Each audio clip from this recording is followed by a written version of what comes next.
Captain, we have a Borg approaching the aft of the ship.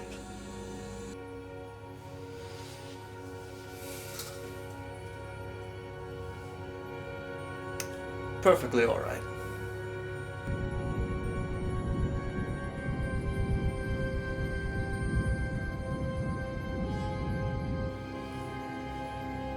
Maintain maximum impulse power. Aye, sir. Maximum impulse. Lock a tractor beam on them. Bring it in. But, sir, what of our shields and our defenses? Not to worry. We have trained for this. And I'm counting on it.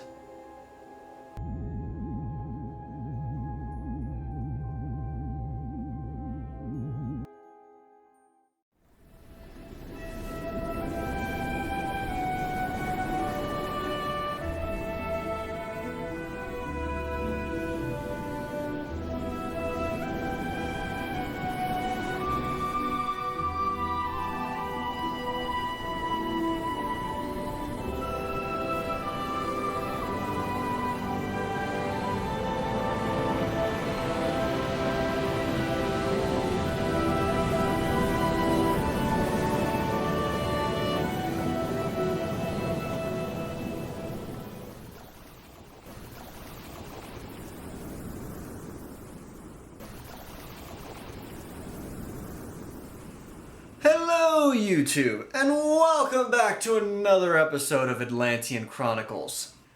Last time, it didn't go too hot for us. We unfortunately lost our winning streak, and we're now on a 2-game losing streak, or 2-match losing streak. Anyway, regardless, the point is that needs to be adjusted and fixed. We had an unfortunate matchup with Giant Ballpark, and we tried our best against what looks like the new meta for now. It's time to reset, open some product, and hope for the best. But before we do that, make sure you've liked, you've commented down below, and you're already subscribed to the channel. I hope you are. Anyway, let's open some product. Feet! Yeah. And that. Y'all know this is a staple for shield-only shenanigans. Ugh.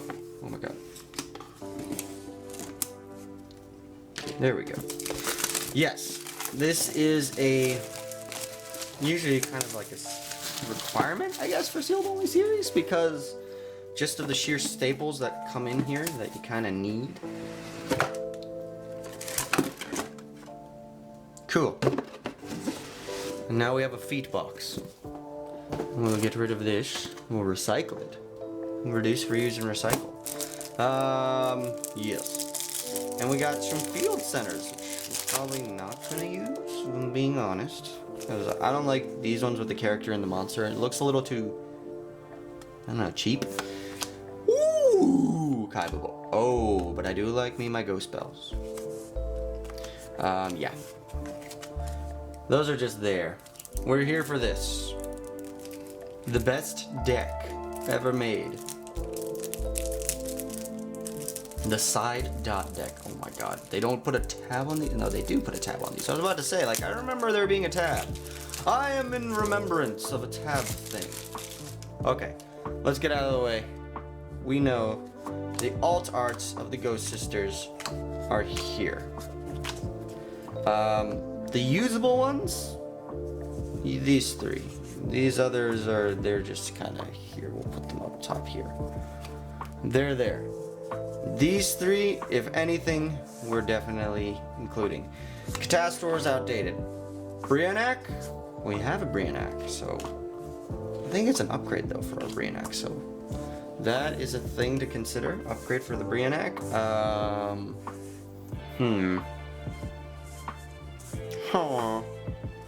Well anyway, Horus, Black Rose, Clearing Fast, Spark.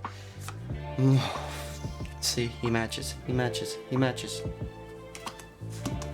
He's a good boy. We already have a Trish. This is actually an upgrade for our Trish. Rarity bump.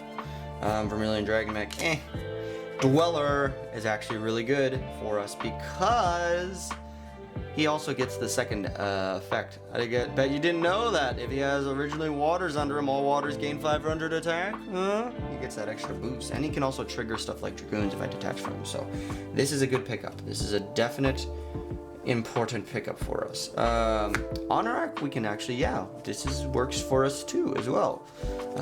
It's a good water. Castell, Tornado Dragon is probably a good pickup. We'll put you in just like the generic, like, yeah, this is definitely to be considered pile. If that makes sense. Underclock Taker, Lanfarinkus, the Gaia thing, the decodes, the topologic bombers. The links we don't really need, if I'm being honest. DD Crow, solid pickup. Effect Veiler, solid pickup. Gate Blocker, Dunko, Warder, Spell Canceller, Lancia, good pickup. The Fiends, Pancratop's a good pickup. Kaiju is a great pickup. Mind Control, good pickup. Wave Motion, Super Poly, Book of Eclipse, Silent Graveyard, Cosmic, called by these. D-Barrier, I like this as a tech card. Lost Wind, I like as a tech card. Back Row Removal, Trap Stunning, and this is where, yeah, we can't really play this in ours deck. Wiretap, Solemn Strike, Red Reboot. This is where all the good stuff comes into play. Like, side deck wise, we now have a juiced side deck. We've got stuff for the extra deck, for the main deck, with our hand traps. Like, this was needed. 'Twas needed, and now we try for a singular Breakers of Shadow. Why, you might ask, am I opening this set? Well, there's an ultra rare in this set, and it goes by the name of Neptunus, the Atlantean Prince. He only comes in this set. Anyway, Shiranui Smith, forge me an Atlantean Prince. Draco Face-Off. Super Heavy Samurai Magnet.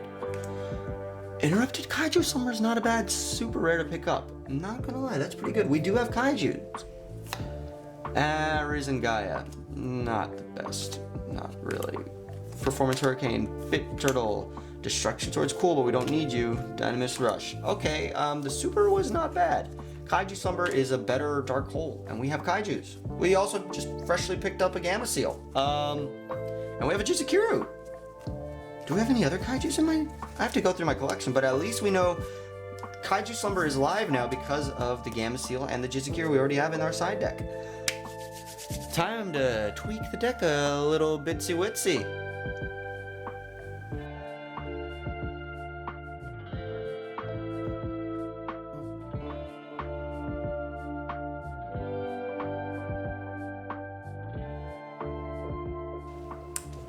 A Kaiju Slumber, and then obviously all that our lovely little feat box has to do with us. I will take that. That not only gives us something to work with the extra deck in terms of Abyss Dweller being able to trigger off Atlantean Dragoons. We have some decent synchros that we can add to our collection. Interrupted Kaiju Slumber, all the side deck boosts, more hand traps in the main. All in all, it's a much needed improvement to the deck, so let's see how it does. Alright, so we jump into match number 1 for today's episode, and we're going first, luckily enough, so we get to pop off on Penguin Brave with a Set Penguin Soldier, and we're going up against Trap Trick. So luckily we were able to avoid the back row going first. However, Time Thief Redoer is a very annoying card to deal with. But we are able to get our Megalo out, try to clear up the board a little bit. We do sink in some damage with our Penguin Synchro, and we actually end up just equipping our Abyss Hild with our Scale of the Kraken to end up scooping up an easy win. Thought it was going to be harder, but now is the real challenge. We're going to be going second against Trap Tricks. I can only stop so much, so we still have to face the Rafflesia. We go for the Moria Greed. We don't really get exactly what we want, so we'll just take what we can get and hang on to that heavy infantry in our hand. Hopefully we'll be able to use it to pop off next turn, but unfortunately there is going to be no next turn. We move on to the final game. So it all comes down to game number 3, and luckily we open up a pretty nice hand. I'm not going to complain in the slightest. Yeah, our Megalo gets impermed, but we have 2 level 7s on the field, which means we can go into not only a Yugioh's, but with all of our extra plays, we can go and forward into our set. Penguin Soldier as extra interruption, so we are sitting pretty right now with the Yugioh's just sitting menacingly on the field, preventing the Sarah from popping off. We can sink in a lovely 2k damage, and we are just going to continue to push on for further pressure. We go into try to our Crocodile, that gets floodgated, but honestly it doesn't matter. We just needed any normal summon to take up that match. Moving on to match number 2, we're going up against Raging Raven, who is bringing to the table today Tenyi Buster Blader. A very interesting combination of things. But yeah, essential 10 years as the starter. Basically, it's just the Adhara. But realistically, we're just playing Buster Blader. This is a bit of a problem because I do like sea serpents. And the big boy, luckily, we were able to stop from preventing any nasty plays. But Fleur de Lis does come down. She is big and difficult to deal with. We do get to bring out our Deep Sea Diva and try to spam the board a little bit, get some extra presence. So this allows us to get materials on field to go up into a Gungnir. But yeah, the Gungnir gets Dynamishist away. So now we're left on an open game state once again. Unfortunate. We just end up doing a humble little set, but it's not just any little set. It is our Penguin Soldier. Our other extended plays gets Dogmatic Punishment, and right now we just use our surface to bring back our Penguin Soldier to wall up to protect our life points to see if we can do anything on the follow-up. But no, Ecclesia hits the field. This adds a Maximus of all cards. Maximus basically causing us to send some stuff that we don't need, so I send my Tornado Dragon, Bahamut Shark, but it doesn't matter. At this point, I don't have anything. We scoop up, we go to game number 2. Game number 2, we are able to get a Megalo out with the Biscale of the Kraken with a couple of back row. Our Gravedigger's Track Hole is incredible for stopping the Adhara, and it's just a humble set pass. We are able to normal summon our Dragoons, pop the Dragoons. We get a Deep Sea Diva follow-up for later. We clean up shop, hitting twice with our Megalo since we used its effect to do double attacks during the battle phase. And we still have the singular negate. Follow-up turn, not much. We do get hit by the Gamma with our Deep Sea Diva, but it is okay. I don't opt to attack because I just know it's going to get banished, but now I see a Buster Blader and the Buster Whelp hit the field. And this then gets linked off into the Protect Roll, but we had a Lost Wind set. So there will be no Buster Blader extensions this time round. And luckily, we're only able to take some minor damage, but nothing crazy like having any of the big Destruction Swordman setup plays. We just go do a simple set on our follow-up turn and just hope for the best. Oh no, it's not good at all. Our Artisan just gets hit. We're at 100 life points.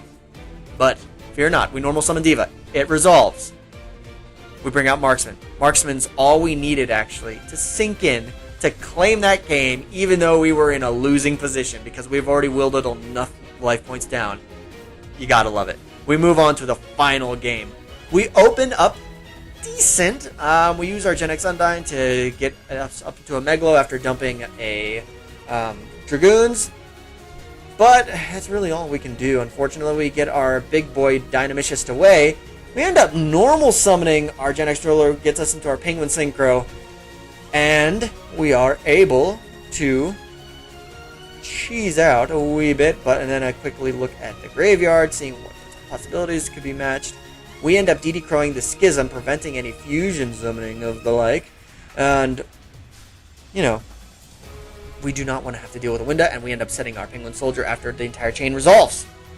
Now, however, we still have Buster Blader shenanigans as a Whelp is sent. This brings out Buster Dragon, turning all of our monsters into dragons.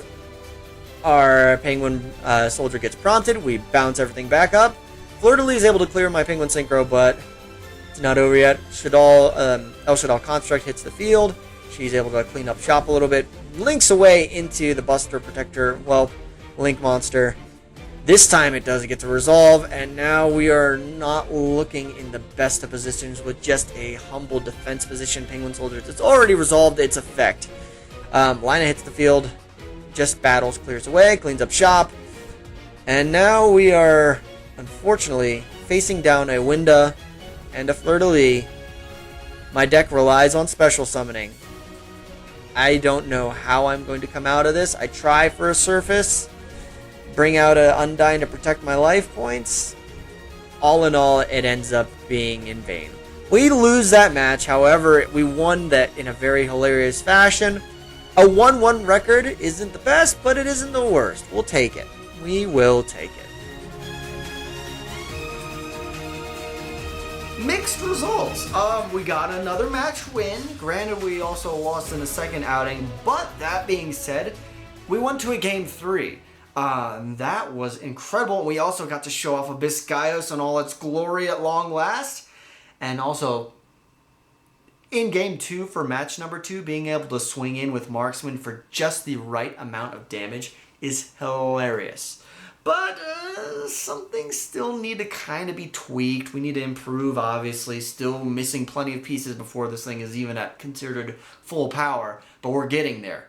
So, Dual Devastator coming in clutch. Our extra deck really helping us out this episode.